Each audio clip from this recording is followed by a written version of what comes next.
Call to order the Winnebago County Board meeting for Thursday, May 12, 2016.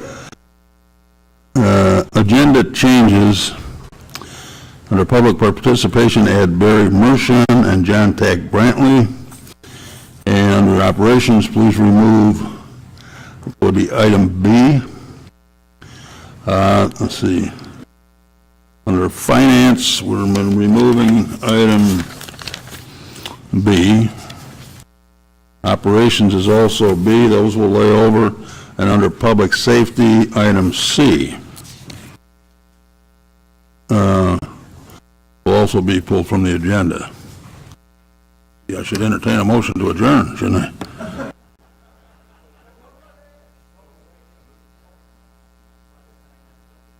Clerk will call the roll. McDonald? Present. Nicolosi? Here. Red? Present. Salgado? Here. Schultz? Here. Sweeney? Here. Tassoni? Present. Webster? Here. Westcott? Present. Wilson? Present. Biondo? Present. Boomer? Fiducia? Here. Girl? Present. Goral? Present. Guevara? Hoffman? Present. Jury? Present. Kelly? Lyon? 17 present, 3 absent. You have a quorum. Invocation and Pledge of Allegiance, Board Member John Sweeney. All please stand. Dear God, I just pray that you watch over the families of this community, especially those that are most vulnerable. Protect them from harm's way as we try to work on the issues as a community, and also be with our men and women serving both here at home and overseas, and be with them and their families, as well as the first responders in this community and in others. Pray this all in your name. Amen.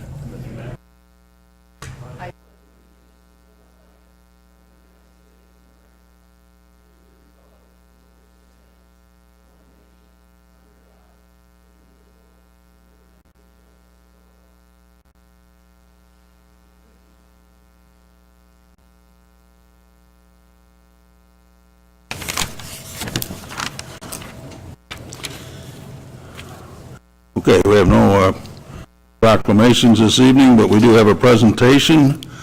Mr. Chet Kolajay regarding Freedom Field. Chet, if you'd come forward, please.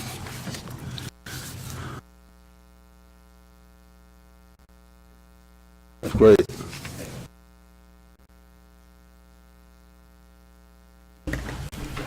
Good evening. I'm Chet Kolajay, and last time I was here was in 2011, and the community has had changes, and there's a lot of changes here. And that mic just I'm sorry. Can you hear me?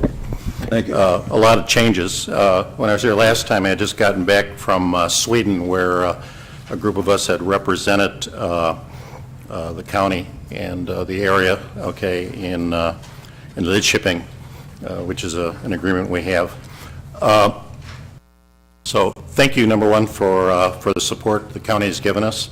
We do a good job of putting your logo on everything we do. There's a handout, I believe, in your package, two-sided here. I'm not going to go over that. I'm not going to do a PowerPoint. We'll go a little quick. We actually have no employees at Freedom Field. I'm about 15 hours a week consultant, and we also have Steve Fleeman, who's an instructor at Rock Valley College. And under contract, he works at Freedom Field. He's grading papers tonight. It's the end of the term. Dave Martindale is a volunteer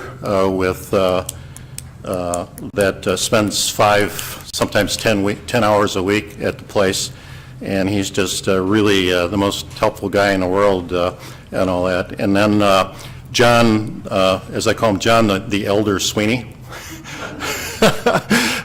is at our place helping out on loan from the county. John keeps the place moving. He's a pretty good driver of making things happen, and allows me to not come in as much as actually I'd like to, and but that's our team. We've built the place up. We actually started the construction in 2009. I made the mistake of, I had just come on the board, I made a mistake of telling a certain board member, I think his name is Christensen, that I had some time on my hands, and I was driving to Chicago, and he says, you said you had some time on your hands. Would you mind running the project? It's like, Dave, you're an accountant. I don't know if there's any other accountants in here, but there's different types of inventory, first in, last out. Well, I'm first in, still there. Anyway, I want to give Steve, Fleeman, John, and Dave great credit, and like my daughter says, we got people to do things. So today's operation is, even though our name is renewable energy, is more oriented towards energy, electronics, and affiliated things. And we give our students and people who come in the community an opportunity not to just see things, but to actually work with them and then see how they work. And we do not, we have solar panels, we have wind, we have all kinds of energy efficiency stuff. We tend to teach people how they all work together, okay? Because as I like to say, beware of the consultant that has the answer to all your problems in the trunk of their car. They're just trying to sell you one thing. We look at things holistically. And then the other thing, because we work with community college students, many of them work, many of them are not traditional students. We've had, in fact, we just had a fellow do a project at our place. He just retired after 41 years in the military doing a project. We have kind of odd schedules, and we try to accommodate the students. So anyway, you have a handout. I encourage you to go to our website, which is on there. It's freedomfieldenergy.com, and shows the different projects we do and who we work with and all that. And I brought some posters. We've sponsored about 30 projects in the last 5 years. And one of the things what the students have to do is, in fact, the one is, we had a student work with an entrepreneur. We have entrepreneurs, and we actually assign students to work with them, so they get to see the business side. But they have to conceive a project, plan the project, buy the materials, okay, and put the thing together. And then the dangerous part, they have to make a poster and do a presentation. And somebody said that 90% of the people would rather be the corpse at their funeral than to give the eulogy. It's a good soft skill for these students. Our history is that we originally had 28 board members, and Chairman Christensen can probably fill you in. We had very wide community support, and we still do, in getting the thing going, so it was very well vetted. And what may surprise most of you, the original grantee, okay, there was a state grant and there was grants through RADAC and all that, was actually the Rockford Airport. And actually the Rockford Airport owns the majority of stuff we have, but since it's attached to the equipment, to the buildings at Rock River Reclamation, it's there's no way, I shouldn't say there's no way of taking it away. And all that. And John Holmstrom was our first, John Holmstrom III. John's father closed my first house in 1974. He was the original board chair, and he set some principles for us. Number one is we would not go into competition with any private industry, which I think is a good thing. We would not duplicate services. If somebody else was doing it, and if they were doing a good job or a bad job, we were not going to duplicate it. And the third thing is no mission creep. And I think we've stayed pretty well to that. Early on, we had a lot of people come out. And how many of you have been to the water treatment facility? Okay, how many of you would like to have lunch there? Okay. We had the Natural Land Institute there for lunch one time, and they didn't come back. So a lot of what we did early was having to do with the Eco-Industrial Park at Rock 39. That still may happen someday, I hope. We did a lot of collaborative romances, as I call them, meeting people, talking to people, seeing how we can work together. Not too many of those got together. You know, everybody was looking for us to fund their projects. So anyway, we're much broader than renewable energy. One of our first interns we had ended up working at Freeport Memorial Hospital. If you go into a hospital, every room has 5 or 6 electronic devices that need to be checked on a routine basis. So what he learned at our place is how to work with low voltage electrical devices. He came back from his job interview and said he couldn't believe it. He got hired over somebody that had 5 years experience, and he claimed he got hired because the hospital was interested in somebody who knew something about renewable energy. It's almost biblical, but he just hired one of our interns from this semester as he got promoted. So we must be doing something right. And we have a close relationship with Rock Valley College. In here, we have a mutual understanding with them, and right now it runs through June 30th of 2017. We also work with technicians, not engineers. There's quite a difference between them. Technicians, in the end, they actually work by themselves. You know, they're the guys that come out and you got that flashing red light on your computer or on your equipment isn't working, and you're staring at it and you finally have to get somebody out there. They're the guys that fix it. So what happens is they really need a lot of human skills. And somebody told me from President of Franklin Energy, he's got 125 engineers working for him, and he says, find me one that doesn't talk to his shoes. So we do a lot of work with soft skills with the students, and it's kind of amazing, okay, how because they're working with professionals and we give them a project and all that other stuff, and then they have the dreaded presentation to make. They actually turn out to be pretty good people, and from what I understand, pretty good employees. So anyway, and the other thing I tell them is, unlike school, in the workplace, you have to get an A every day. Okay, you can't get a D or a D minus, or you have to get an A every day, and it's really kind of a shock to some of these students. Typically, we're very important to Rock Valley College. They're important to us. All the technical college students have to do a project or a capstone, and we actually represent about a third to half of the projects they do every semester. So we supplement their labs, and I think that if you talk to anybody from Rock Valley College, you'll find that they're really happy to see us. In fact, right now, our place is full because now it's students, unfortunately, but it's full of equipment because Rock Valley College right now is converting over to the new NIU Rock Valley College engineering plan, and they don't have any space, so they're hiding some of their equipment at our place. So they build and test. We've had some really good students, successful. In fact, Monday I'm having lunch with one of them that went through our program about 3 years ago. She wants to follow up on the program, and because she's a student someplace. We've found some things that we can really help students with. They don't understand the job market very well. I don't want to criticize the colleges and all that, but I do a lot of rewriting of resumes for them to target them, find companies for them to find with. So anyway, and then we have an important role in the community. We're what I call the Mythbusters. People come in, they read an article in Popular Mechanics, or they talk to their cousins, uncles, brother, sister, and all that, and we sit down and say, well, maybe that'll work, but you got to call your trees down. And et cetera, et cetera. So we also, part of Rock Valley, we've helped them recently get a $50,000 equipment grant through the Illinois Green Energy Network. The equipment's over at our place right now, and that's going to be a training for smart grid.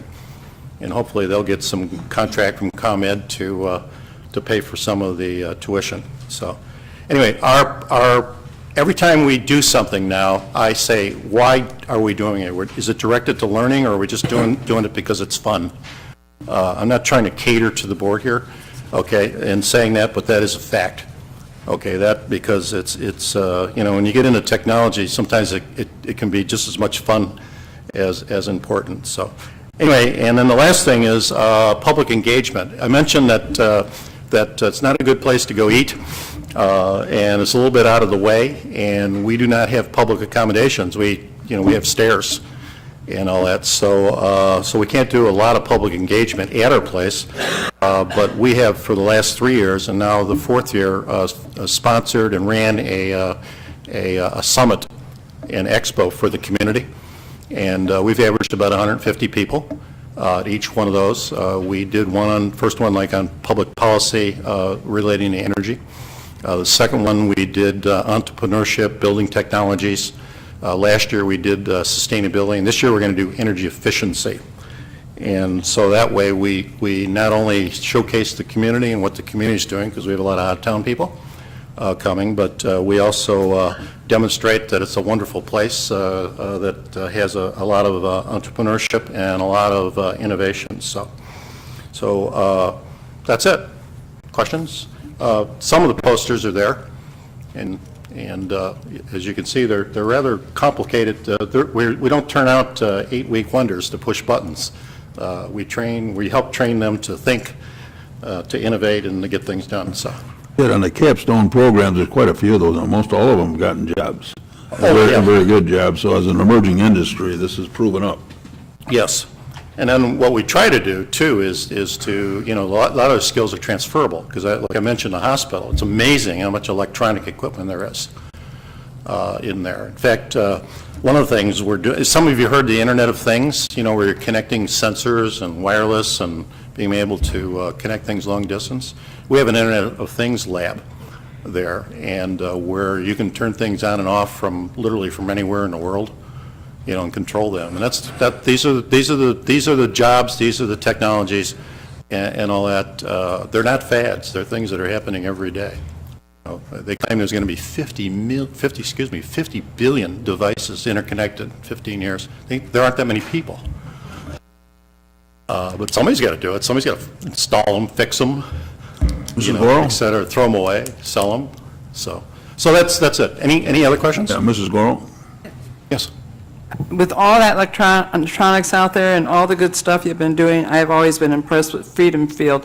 And something else I was impressed with is, are you still doing the rooftop gardening? Yes, we are. And as a matter of fact, we're redoing it right now. Are you? Some of the things we had hoped would happen didn't, and it got pretty weed infested. Let's put it that way. And so we're redoing it right now, more or less as a 2-year program, rather than doing it all at once. But yeah, it's still there, and we're still monitoring it, and it looks pretty good. Okay. But the birds drop seeds in there and other things, and it's pretty hard to keep a garden unweedy. Plus, it's difficult for people to see. We don't have an elevator. Okay, I'm not asking for one, by the way, but we don't have an elevator, and it's up 5 flights of stairs. So. I was there at one night when you had all, I can't remember what you were showing off that night. This was several years ago. Mm-hmm. But you're right, it's 5 flights of stairs. Yeah. And they're concrete on top of it. Yeah, it's not... So it's an interesting climb. Yeah, and I don't really like to bring school kids up there because there is a railing, but I used to have children when they grew up. And I know that when they were like 10 and 12, if I said, don't jump off the roof, one or the other would be hanging over the side. So safety is important. Sure. Well, thank you for all your good work out there. Thank you. Appreciate Thanks, it. Chet. Appreciate it. Anybody want a tour of something? Oh, absolutely. Just give me a call. It's on the website, but I've got cards. Okay. And we can do a real tour, unofficial tour. You're welcome. The website's really nice now. Okay. Okay. Okay. Thanks, Chet. Appreciate it. Good.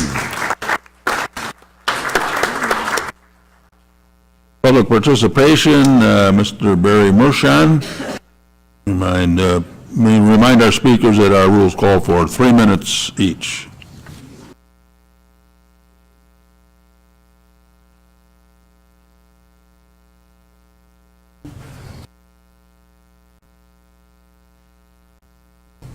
Good evening.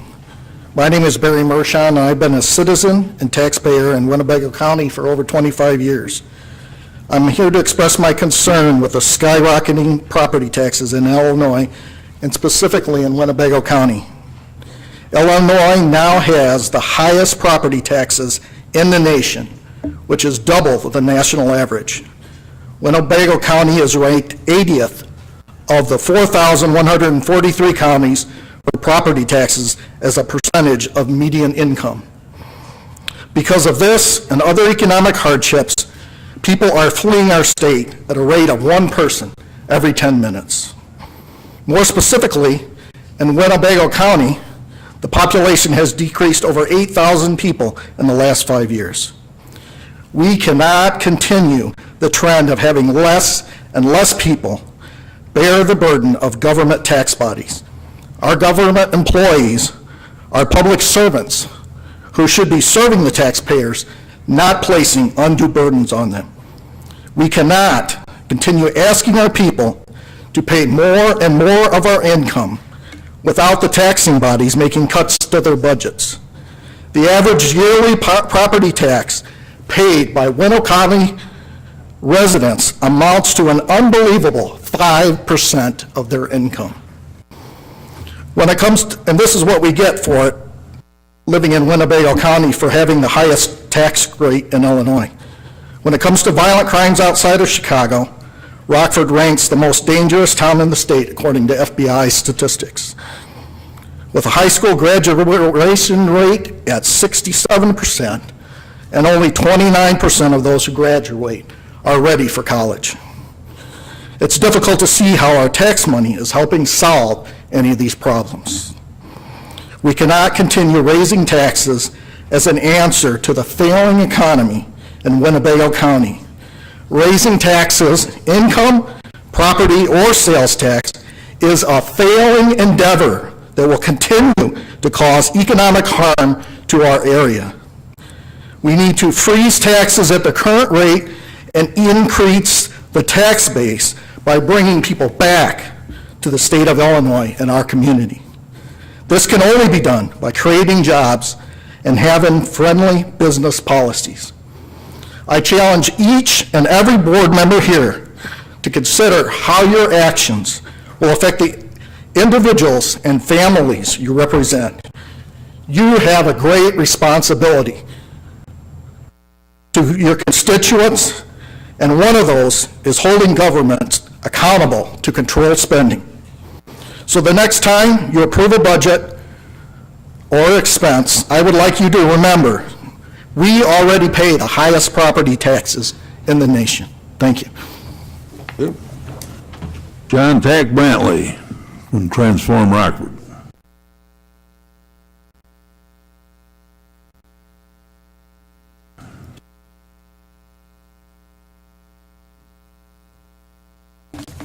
Good evening, Scott Christensen and county board members and our citizens of Rockford, Illinois. I'm Brother John Tack Brantley. I'm the CEO of Renewal Turning Point Program. I also have 138 at-risk youth up under me. I am the precinct committeeman for the downtown area. I'm here before you is because listening to the gentleman that just got through talking before me, is that we have a lot of our youth that's engaging into crime, and we have a lot of them that's going into jail. So we're looking at the jail system, but what alternative program do we have to put these youth in? There are alternatives for them. If I use, for example, we had Reverend Jerry Brown to come here last month, and we did a tour of the juvenile detention center. I knew more than 3/4 of them youth that was in the juvenile detention center. And so we have alternative programs like at Mount Zion Church, after school program, also at Salvation Army, where we trying to engage our youth and give them alternative from, instead of, I know Tommy Meeks is targeting a certain number of youth, but I'm targeting a large number of youth. If I give an example, 2 weeks ago, we had a young man that's 19 years old. He had to go to court at 9 o'clock. He got out at 1 o'clock. At 3 o'clock, we met his probation officer. At 5 o'clock, this young man, I was able to engage with my different connections, engage him in going going to a job interview. At 6 o'clock, he went to that job interview. That job was paying $10 an hour for washing dishes. All he had was his Social Security card in order to get that job. There's other youth that's coming to me, other adults that's coming to me. We need to work together. As Jesus Christ said to his disciples, the work is plentiful, but the workers are few. But his disciples was kind of, when he had over 5,000 people out there, and they wanted to send them home, but they wanted to feed them first. They only had, the little guy had a basket of 3 loaves of bread and some fish, but Jesus was able to feed the multitude. Well, here I am. I have no job. I have no ride, but what I do have is the Spirit of the Lord to go out here and to engage our community and give our youth something different to do. I'm averaging 30 to 20 youth that I take to church on a Wednesday. On Sunday, I'm picking up 40 to 50 youth that I'm taking to church, and on the weekends, I'm averaging between 60 to 90 youth that whenever they see me coming, they're ready to engage me. My shortcoming is that I don't have transportation to get them from point A to point B. So by us working together, we can engage our youth and turning them to doing something positive instead of doing something negative. And if I may conclude by bringing up this, I brought it up at the Comstead meeting and also noticed at the Rockstead meeting. At the Comstead meeting, the police department talks about the different crime rates, and they also talk about solutions, but they also talk about engaging the community and bringing the community, letting us come to the meeting to talk about what's going on in the community. But I looked and I asked them about the Winnebago County.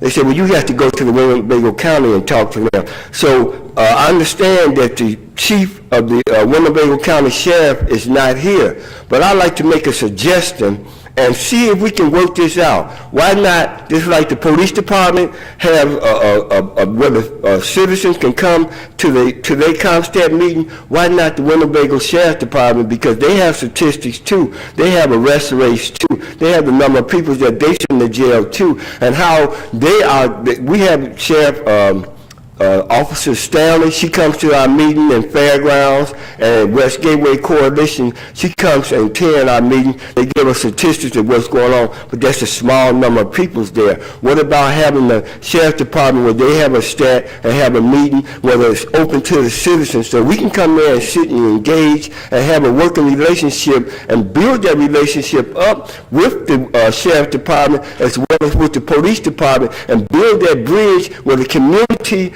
and the Police Department and the Sheriff Department, we are all working together to change this around. And we will lower the crime rate through jobs, education, and do jobs, education, and training, and give them a different alternative instead of locking them up and throwing away the key. And I know I'm past my little 3-minute speech because they tell me that at City Hall all the time, but I will be back and I will have a better plan to introduce to y'all so we can work together and so y'all can work with me and help me with these at-risk youth so we can give them a different alternative. Thank you and have a nice night.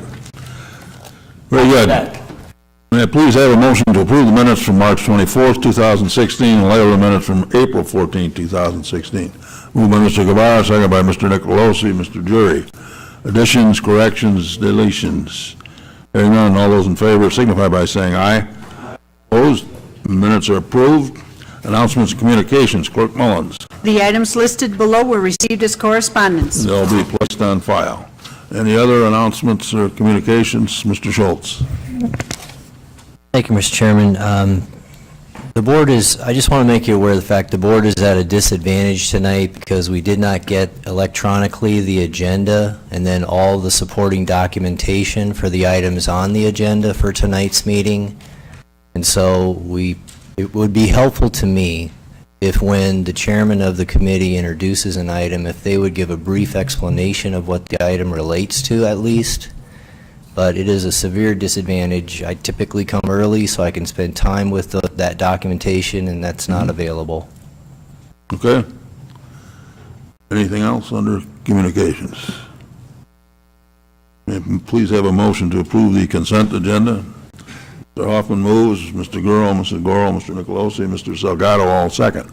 Any discussion? Mr. Guevara?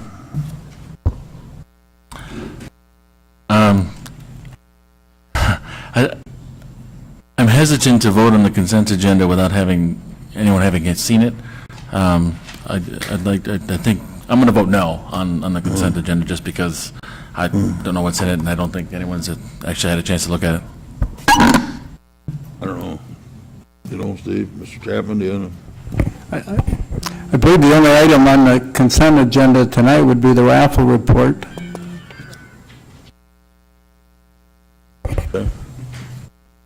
Okay, that's it? The raffle report is it? There's no bill? It's all that's on tonight. Okay, Correct.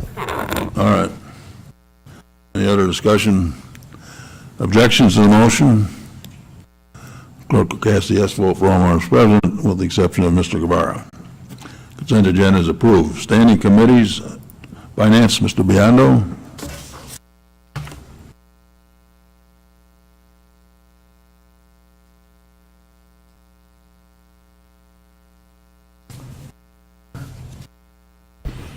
Thank you, Mr. Chairman. I hope not. I took my pills. I turned off my phone, took my pills. All right, thank you, Mr. Chairman. Finance Committee, first thing I'd like to talk about just for a second is the property tax 101. The school district pays about 53% of our tax bill. City is 21, Park District's 8, county is down to 7.5, RVC 4.5. That's 94% of our bill. The property tax rate is not our problem, it's the what we levy. And this county board was the first ones to actually hold that levy constant 5 years ago. And others have followed us since, the school district, the city, and RBC is not on tax caps. So the levy is the rate times the value of your home.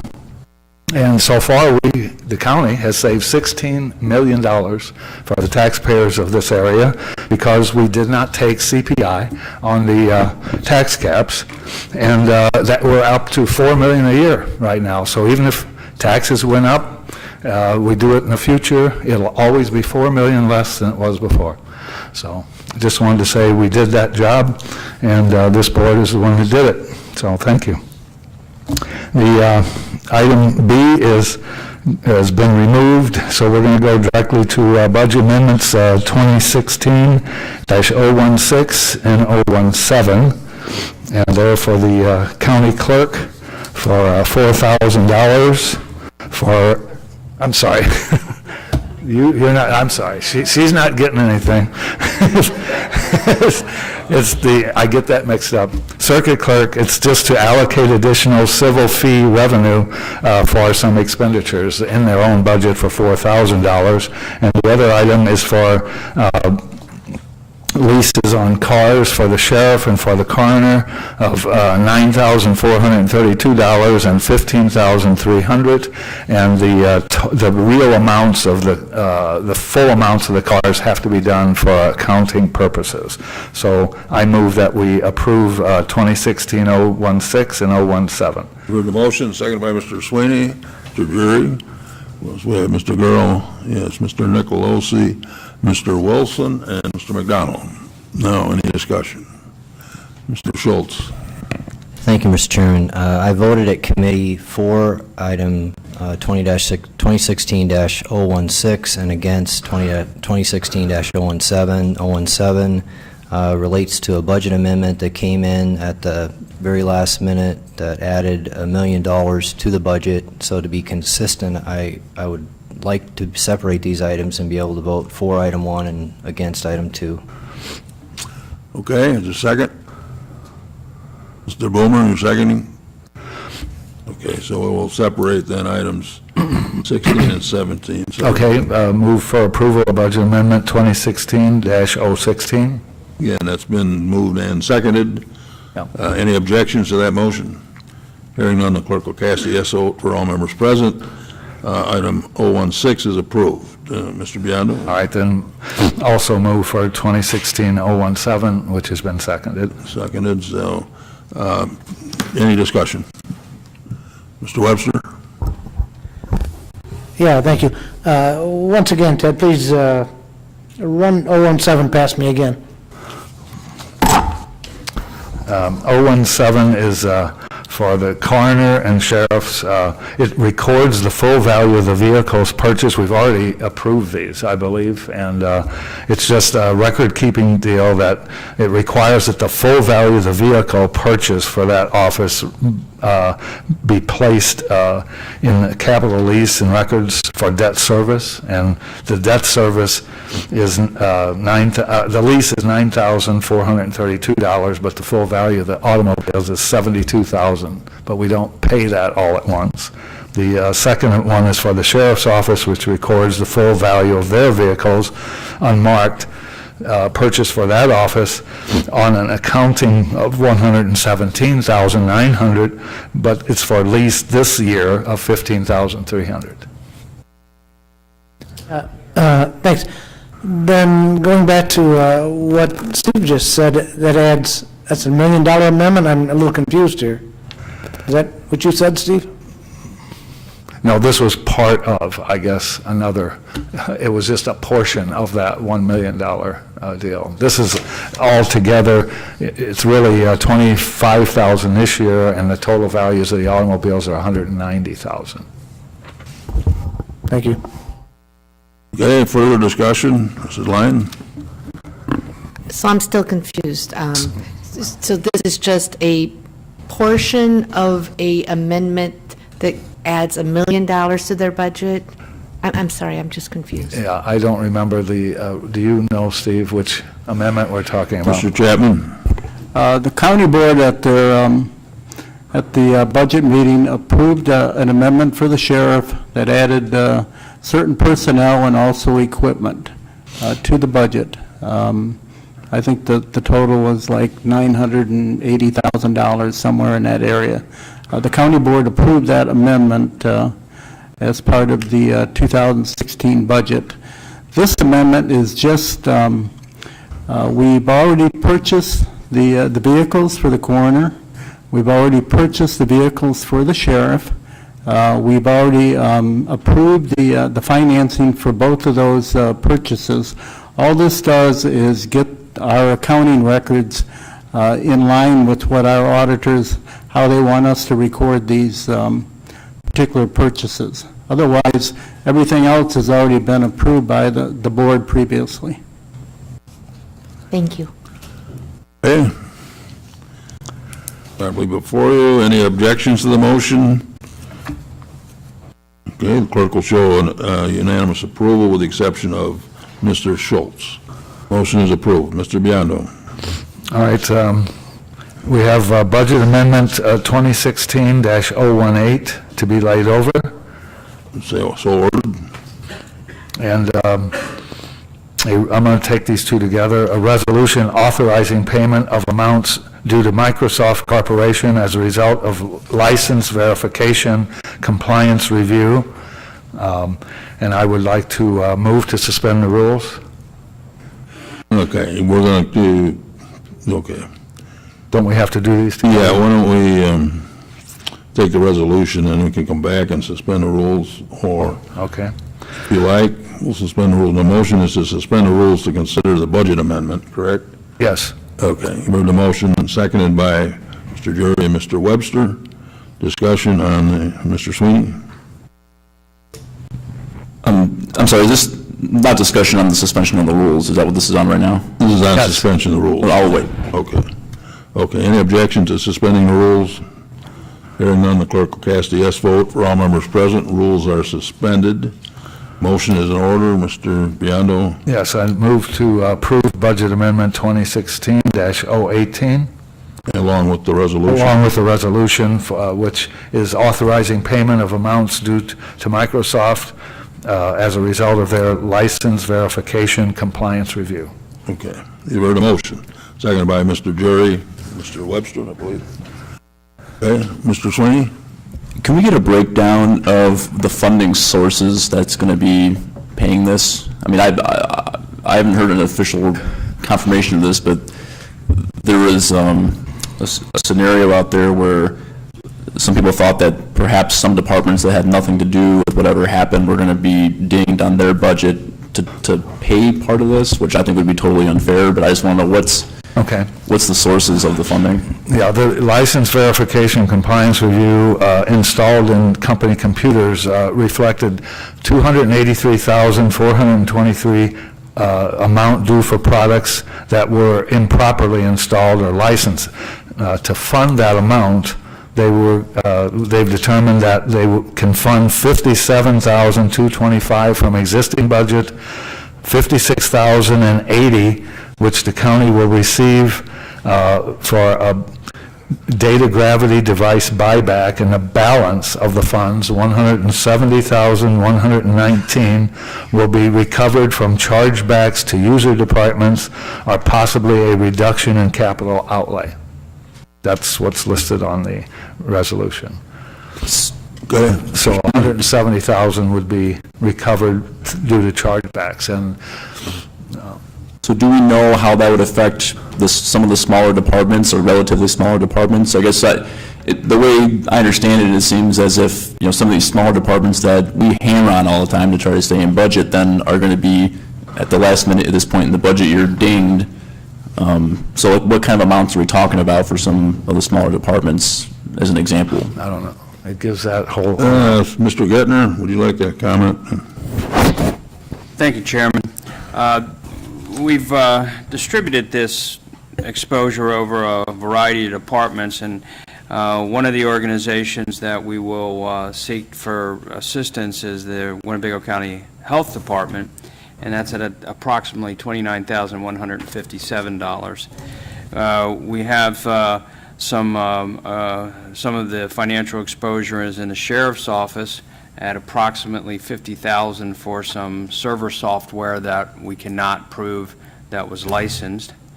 And so we've got it distributed across different organizations. Steve and I haven't had complete agreement on how we might do this. But some departments, such as the Forest Preserve, could be affected by $794. The Recorder's Office, $370, as an example. Is it proportion based on number of staff, or how much their budget is, or what?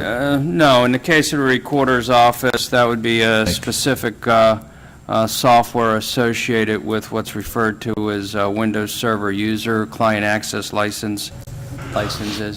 So that would be their portion.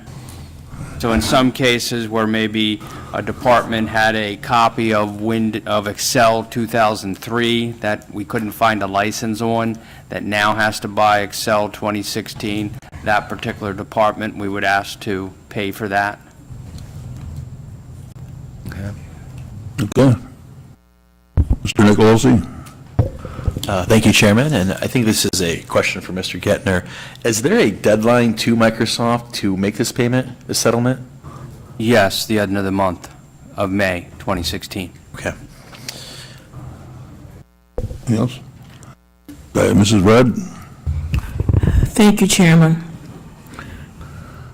Do we know, or have we seen the information that came from Microsoft saying that we owe them money? Because there are all kinds of scammers out there. I can recall getting a call, supposedly from the Internal Revenue, saying that I owed money. Me too. And I didn't know that. So can we see this document? Can we see the contract that Mr. Gettner signed and his liability? Yes, Mr. Gettner? The Microsoft compliance review is a legitimate. We sent it over to the state's attorney's office. We're obligated by end user license agreements to comply. We confirmed the compliance department in Redmond, Washington, as well as the audit firm KPMG that they used. So we confirmed it was legitimate. And as far as my contract goes, I believe it's in the newspaper today and yesterday and the day before. I can get copies and email them. We got Mrs. Lyon first, and Mr. Guevara. Thank you, Chairman. So the way this reads, the memo that we received, said that this 283,423 was a negotiated settlement. So is our exposure greater than this, and this is just what we've settled for? I don't know, you have to ask. Gus? This is a settlement offer from Microsoft. It's referred to as a true-up. It's not a fine. It's not a punishment. We spent 90 days, hundreds and hundreds of labor hours, reviewing the deployments of software within Winnebago County with Microsoft and what's called our entitlements. And so it's a specific, empirical definition of the softwares that are installed that are being used right now by the county that don't have a proper license. But I guess my other question is, I know that you stated that there had been a review by different departments, and you found that there was in fact a breach in that these people were using it, the software. But have we actually done a determination as to the true value of using those licenses? Yes, there's what's called rack rates or retail. The Microsoft settlement was to allow us to procure the licenses at what's called the negotiated state rate. Okay. And so we pay a significantly lower price for it. In many cases, in these circumstances, Microsoft may require an organization to pay 125% of retail, plus auditor fees, plus legal fees. We've been offered a settlement of truing up what we've been using at the state negotiated rate, which is much lower than retail. Okay, and have you determined whether or not any of the other villages and townships and so forth that we provide services for, if they've in any way impacted this number? And if they will be sharing a portion of this debt? The other organizations that we pay, that we provide IT support services to, were not involved in this compliance review. Is there a reason why? Yes, because they're not Winnebago County government. They're Loves Park. They're separate political, governmental entities. Okay, so, but I'm assuming there is a contract between Winnebago County and these different other governmental entities that would cover us, cover them. I mean, are there contracts? And there are contracts between the County of Winnebago and Loves Park. They contain what refers to as limited liability clauses. They contain non-warranty clauses. What we have offered to those organizations, that if they'd like our service to check their compliance, we would do that for them. So there could be, Go ahead, one more. so there could be further exposure. Not to us, no. Not to us. So the contracts protect don't know us from those. the further. Not to the County of Winnebago. Also, some of this stuff goes back 10 and 12 years, I think, Gus. Yes, sir. You know, there's So some. I want to take a little bit of an issue here on this repayment thing. It's not fair to go back to some of these departments that weren't even involved that far ago. We're going to have to do a lot of discussion on how we fund this, I think, or recapture it going forward. I don't think that's going to be a fair scenario. So, Mr. Guevara? Thank you, Mr. Chairman, and Mr. Gettner alluded to this a little bit. There are reviews that take place, whatever the incentive to have them take place. There are reviews that take place, and what I think would help us, or would help the board as an entity moving forward, is to have an annual or even biannual report of these reviews, of the software compliance of each department, so that we can have the board itself can have a better understanding of what's going on. Mr. Gettner, can you explain what steps you've taken We have, sorry to use some technical names and expressions, we have a software called Landsweeper, which we use to manage all the physical devices that are in our network, which is expansive. So we're activating that on the software side as well, not only for Microsoft, but for Adobe, Oracle, Esri, and all the other softwares that we use at the county. And we'll be doing quarterly compliance checks. Yeah, what And we can give you the reports on those compliance checks as we do them. Mr. Tassoni? Thank you, Mr. Chairman, and question directed to whoever best could answer the question, but I just was wondering, was there any, if there's deadline at the end of the month, what sort of penalty or repercussions is there if we didn't, pay on whoever designated the deadline? And was there any discussion on any type of installment plan to maybe over the course of a year to pay this back or whatever it might be? Mr. Gettner? I'll start. We looked at opportunities through other organizations besides the what's called the Computer Discount Warehouse that gets the state contract from Microsoft, and so we were giving a payback option of a year that had 3.4% interest on it. We asked Microsoft, can we pay this back over time? The answer came back no. And if we don't make this payment by the end of the month, may I defer to Dave Kurlinkus to say that? Like Mr. Kurlinkus? I'm assuming you're talking about the cease and desist letter? Yes, yes, sir.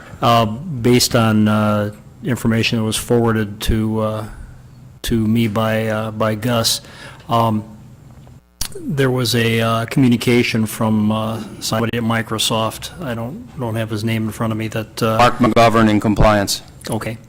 That indicated that if the next step, if we didn't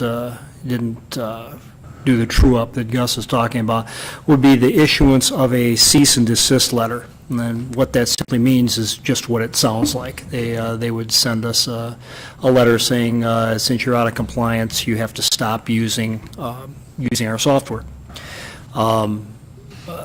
Presuming that we went beyond that, I would assume that we would have some kind of litigation filed against the county. I have no idea what what that would entail at that point, but the email that I was just referred to indicated that this wouldn't be the end of it if we didn't pay this amount. So. If I may add that over the years, in 2007, Microsoft approached us and offered us what's referred to as a Microsoft Assurance, Software Assurance Plan at the cost of $2.4 million over 10 years, or $240,000 a year, roughly. And we don't buy that volume of Microsoft software. It's around $50,000 a year. During this transaction here of compliance true up, we were offered again, Winnebago, once you true up, would you like to have a Microsoft Assurance program at $250,000 a year, year over year over year? So I share that because we deliberately made a decision not to spend $250,000 a year, year over year over year since 2007. Mr. Sweeney? Thank you, Chairman Christensen. And you alluded to the concern that I had too, I guess, just about some of the funding sources and the payback. Clearly, we have to pay it, so I'm going to make a motion that we lay this over since we do have time for the next meeting in May, just to shore up some of those funding things. I'll make it a formal motion, but I also want to say that, like some other things around here, unfortunately, this issue got extremely sensationalized, and you do a great job. We're fortunate to have such a highly qualified individual at the helm of our IT, and some of the stuff that I read and saw, I just wasn't very proud of, quite frankly, so I just want to say that you do a good job. So, thank you. Thank you. Okay. Anyway, the motion is to lay over, and seconded by Mr. Guevara and Mr. Boomer. Mr. Salgado, right? Mr. Drury? Okay. Oh, you have a comment? Yes, I do. I want to echo Mr. Sweeney's comments about Mr. Gettner. I'm proud to be associated with him. He is a man of integrity. I just want everyone to know this was a human error. We're all human. The county has paid paid many, many, many debts and for different things and judgments. And it's too bad it happened. It happened, it's human. And that's all I have to say. Thank you. I have a comment. Mr. Wilson, this is on the layover. Thank you, Mr. Chairman. I too, along This with... is on the layover now. Pardon? Is this on the layover? No. Okay, okay. Any comments on the layover? Yeah. Mr. Biondo? Yes, we owe the money, we have to pay it, and I don't want cease and desist orders for, the fact that we somehow, the check gets lost in the mail, if you will. I don't see any reason to hold it over. I think we should vote on it tonight.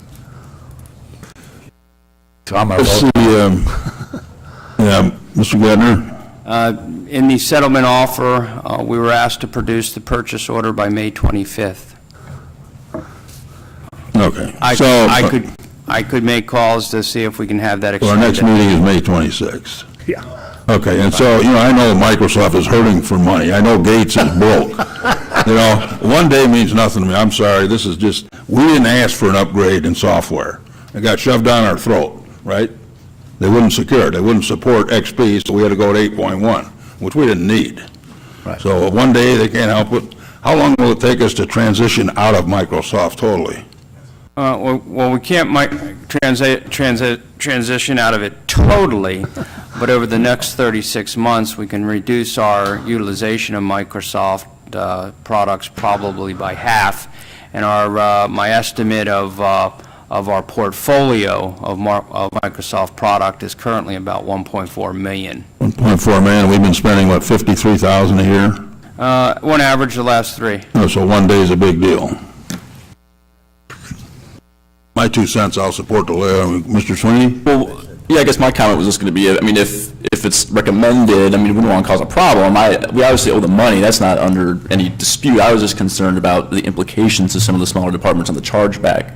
And that we haven't really had any discussion on that. We can talk about funding sources, but I don't know how that was. Yeah. I don't think the money's going to immediately come out of their budgets. We're going to probably use the general fund or something else to pay it. Well, we're going to have to use fund balance. It's not going to be fair to hit these budgets now. That's not fair. Well, that was my point. But if it's a recommendation for people that know the timelines, I'll withdraw the motion to lay it over. But if it's not going to be a problem, in the opinion of someone who knows, I'll leave it there. Probably not the right one to answer that, but as far as you're concerned, they've led down a gauntlet here. Cutting it too close. They'll be out of business if we don't pay them. The experience that's occurred across the country in these circumstances, making the deadline is very helpful. Yes. I'll withdraw the motion. We've had neighbors to our, in Kane County that this has occurred to. Yeah. Okay, so obviously it'd be better if we approve this tonight, pay it, and we'll figure out exactly which funds. I'm going to suggest it be fund balance, and we don't invade these other departments who are all hurting, as we know. But I withdraw my motion to lay over then. Thank you. The seconds accordingly? Okay, very good. The motion's before you then, budget amendment and resolution. Any objections to the motion? Hearing none, the clerk will cast a yes vote for all members present, and the budget amendment and resolution is approved. Mr. Biondo. Concludes our report. Thank you. Thank you, board members. Zoning Committee, Mr. Webster. I don't want to disappoint you, but we have no report. Economic Development, Mr. Westcott. I also don't want to disappoint you, but we are no report. Not to put disappointing me, but Operations Admin, Mr. Jerry. And I don't want to disappoint you also, no report. Public Works Committee, Mr. Kelly. You are disappointed, huh?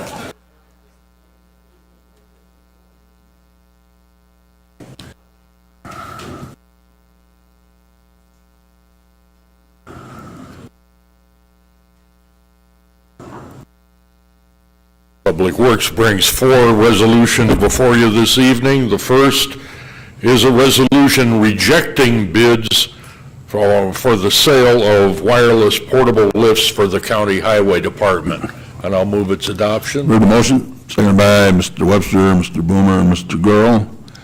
Any discussion? Mr. Schultz? Thank you, Mr. Chairman. If we could just have a brief description, since we don't have the documentation for any of these items, just a brief description on what we're voting on. Mr. Vanderwerf? Joe? Thank you, Mr. Chairman. These are portable lifts at the Highway Department that were purchased last year that are new, that I've talked to all of you about, that we want to sell for as high a price as we can get. And the bids that came in were very low, and we think we can get a better bid by going out on a web service and expanding our reach. We also had an individual interested at a much higher price, so we believe that we can sell them at a much better price for the county. All right, all those in favor signify by saying aye. Aye. Opposed? Resolution's approved. Mr. Kelly? Next, we have a resolution declaring as surplus 6 Winnebago County Highway Department dump trucks and authorizing the sale of same. And I move its adoption. Heard the motion, seconded by Mr. Webster, Mr. Gurl, Mr. Wilson. Discussion? All those in favor? Oh, you want to, Mr. Vanderwerf, you want to explain this just briefly? Thank you, Mr. Chairman. This is part of that value-added leasing program I've discussed with, I think, all of the board members over a period of time, where we are rotating our trucks in and out. We lease them for 2, maybe 3 years, and then we sell them at the end of that term and bring in new trucks. And overall, this is saving the county money, particularly when it comes to maintenance and labor on maintenance. The overall savings to the county, I have charts that I've shown you in the past, and it's working out very well. So these trucks are the ones we want to sell for this year. Okay. All those in favor say aye. Aye. Opposed? Resolution's approved. Mr. Kelly? Next, we have a bid for furnishing and delivering materials for the Columbine Boulevard Bioswale project. And I'll move its adoption. Heard the motion, seconded by Mr. Webster, Mr. Boomer, and Mr. Gurl. Discussion? This would be Mulford Wildwoods, I assume, correct? Mr. Vanderwerf? Mulford Wildwoods drainage? Yes, Columbine Avenue is in Mulford Wildwoods subdivision. That's just south of Charles, north of Harrison, and west or east of Mulford there. This is part of the 319 grant we got maybe 2 or 3 years ago. The county actually, outside of services provided in labor by our staff, is not putting any funding into this. It's 50% reimbursable by the EPA, and the other funds are funds that are actually the other dollar value of this $105,000 approximate project is being provided through Rockford Township in labor and equipment. Okay. All those in favor say aye. Aye. Opposed? Resolution's approved. Mr. Kelly? And finally, we have a resolution authorizing the execution of an annual engineering services agreement with Willett Hoffman and Associates, Inc., to provide bridge permit analysis for various county, city, and township structures. And I move its adoption. You heard the motion, seconded by Mr. Gurl. Any discussion? All those in favor signify by saying aye. Aye. Opposed? Resolution's approved. We're done. Pardon, I'm sorry. Engineering, this is, Mr. Vanderwerf, this is an ongoing, right, bridge structures, et cetera? Thank you, Mr. Chairman. We're talking about item E here with Willett Hoffman. This is to assist us in determining whether bridges are capable of carrying the more common heavy loads that we have. And what we're looking at doing, and we have talked to both Public Works and our adjacent, our communities in Winnebago County do this. We're going to raise our permit fees by $15. And we're looking at getting federal funding to provide 80% of the funding of this. And we hope to be able to analyze as many as 200 or so bridges. Long-term, what this does is get us through a short-term until we get that other program in place. Okay. I think that was voted on and that was approved, correct? Okay. Moving on, Public Safety Committee, Mr. Fiducia.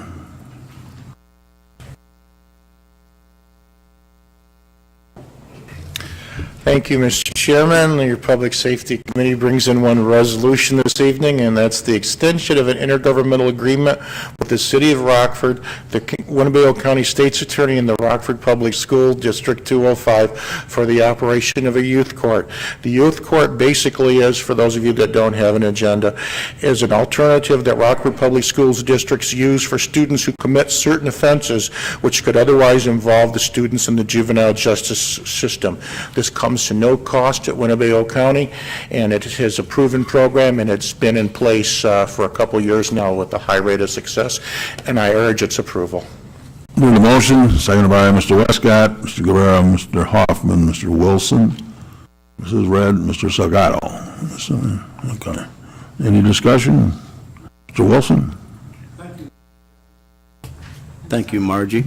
Thank you, Mr. Chairman. I'd just like to say this, that some years ago, I come to the chairman about this youth court, and it was introduced to District 205 a couple of years ago, and I wanted to applaud the chairman for standing behind me because it was the right thing to do. Thank you. A very good suggestion, Mr. Wilson. Okay, all those in favor say aye. Opposed? Resolution's approved. Thank you, Mr. Chairman. That concludes my report. Thank you. Unfinished business, is there any? Inadvertently, we have voted on, my fault, some appointments last time that were to lay over, so we're revoting on Cherry Valley Fire's Grand Sanitary District, pardon? Cemeteries, Seward Sanitary, Wilmer Sewer Fire, and the Zoning Board of Appeals. So I'd entertain a motion to approve those which have laid over. Moved by Mr. Hoffman, second by Mr. Wilson, Mr. Jury, Mr. Salgado. Any discussion on those appointments? All those in favor say aye. Opposed? Appointments are approved. Thank you. And then we have one under new business. Anyone else with new business? Mr. Jury, we have a Housing Authority, Tanya Beadry, which will lay over. Now, Mr. Jury? Move to adjourn, second by Mr. Guevara, Mr. Wilson. All those in favor say aye. Opposed? We're adjourned.